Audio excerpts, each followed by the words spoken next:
I told reporters in Lagos the same thing yesterday evening. They said, well, what about the neutralist group? I said, well, they are committed. We want to pursue an independent view. Alhaji Sir Abubakar Tafawa Balewa, the leader whose image is on the 5 naira note, was Nigeria's first prime minister. A central figure in the country's history, he played a monumental role in Nigeria's transition from colonial rule to an independent republic. Balewa was not only a visionary statesman, but also a unifying force in a country riddled with ethnic and political tensions. His contributions to nation building remain foundational to Nigeria's modern identity. His life ended tragically when he was assassinated during a military coup in January 1966, but his legacy lives on in Nigeria history.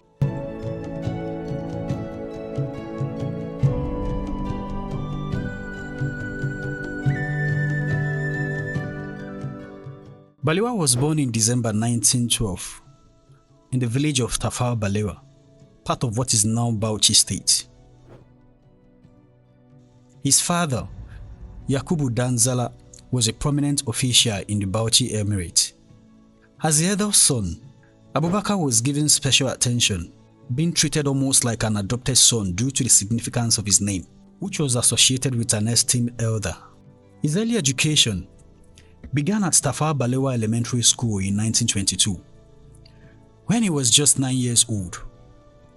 Here, Balewa showed early promise, excelling in subjects like arithmetic and standing out in sports, though he always maintained a quiet and reserved disposition.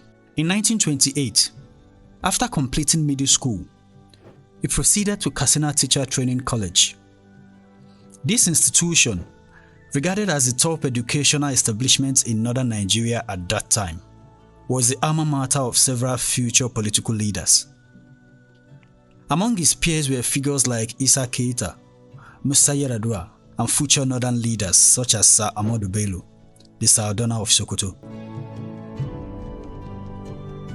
Although he graduated with a third-class teaching certificate, Balewa stood out for his fluency in English. His clear and polished diction earned him a title of the Golden Voice of Africa. I think I would say, though people say nothing is perfect, but I think everything is perfect at home. We haven't got any trouble whatsoever.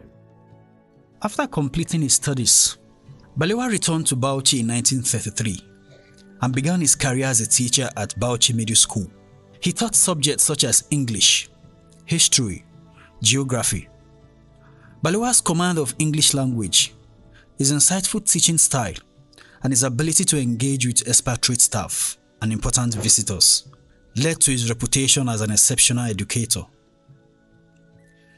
He also took a significant step up in 1933 when he participated in a writing competition organized by the Northern Nigerian Literature Board. His novel, Sheikh Umar, won third place and depicted the brutal realities of slavery and the resilience of an enslaved boy. This achievement further cemented Balewa's place in the intellectual and political discourse of the time. In 1935, he also became involved in local political activities, though he did not yet belong to any formal political party. Balewa's political involvement deepened in 1939, when Sahadu Zongor founded the Northern Nigerian Youth Movement in Bauchi. This movement was one of the earliest political associations in northern Nigeria, and its aim was to challenge colonial rule and promote social reform. Although Balewa did not directly join the Northern Nigerian Youth Movement, he became a key figure in the colonial administration's efforts to prevent the formation of anti-colonial groups. He participated in the Bauchi Discussion Circle, a colonial government initiative meant to counteract growing nationalist sentiment. The forum allowed the educated individuals, colonial officials, and local chiefs to discuss political issues, and it was here that Balewa first encountered direct debate on the future of Nigeria.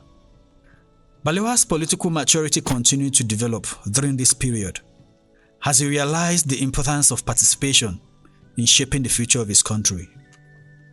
In 1945, The colonial government selected Balewa to further his education at the University of London's Institute of Education. He spent a year in London, where he earned a higher teaching certificate. While there, Balewa interacted with key political figures, including Chief Obafemi Awolowo, and took note of the ongoing political debate around the future of Nigeria. He became a strong advocate for Northern Nigeria's inclusion in the constitutional process, believing that the educated youth of the North needed to play an active role in the country's governance. Upon returning to Nigeria in 1946, Balewa was appointed to the Emir of Bauchi's council and continued his work as a provincial education officer. In 1947, he was elected to the Northern House of Assembly, where he began to make a name for himself as a skilled and articulated politician. In his maiden speech in the Federal Legislative Council, he criticized the political dominance of the South and warned that if Nigeria were granted independence too hastily, it might lead to a situation where the North would push for greater autonomy, potentially causing divisions between the regions.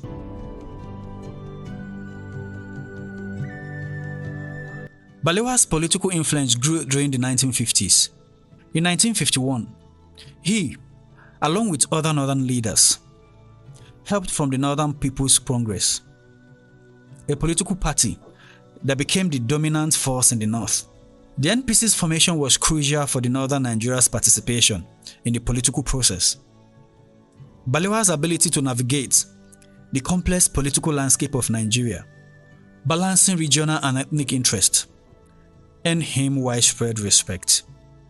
The years leading up to independence were marked by Balewa's active role in constitutional reforms. In 1953, a proposal for Nigeria's independence was introduced, but it was met with strong opposition from southern leaders, particularly Dr. Nnamdi Azikiwe. Balewa supported the idea of a gradual and orderly transition to self-rule, emphasizing the need for national unity. This debate reached a head in 1954 when the Lutheran Constitution was adopted, giving Nigeria a more federal structure and laying the groundwork for the eventual independence of the country. In 1957, as Nigeria moved closer to independence, Balewa became the first prime minister under the NPC-led coalition government. He worked tirelessly to ensure that the country would transition smoothly to self-rule. His leadership was tested by several challenges, including rising ethnic tensions and political turmoil caused by electoral disputes. On 1st October 1960, Nigeria officially gained independence from Britain, and Balewa became the country's first prime minister. His government was a coalition of the MPC, NCNC, and the Action Group, AG, with Balewa as a unifying figure. Although his leadership was not without controversy, particularly due to the dominance of the North, Balewa remained a figure of national unity.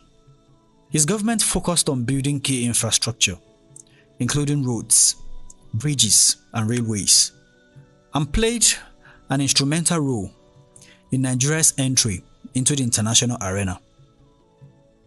Balewa's tenure was also marked by domestic challenges.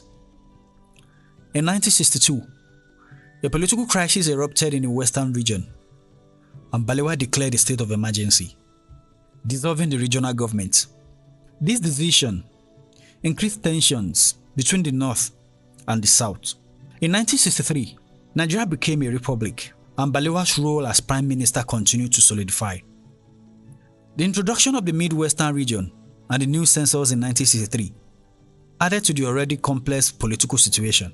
By 1964, electoral violence and tensions between the North and South began to reach a boiling point.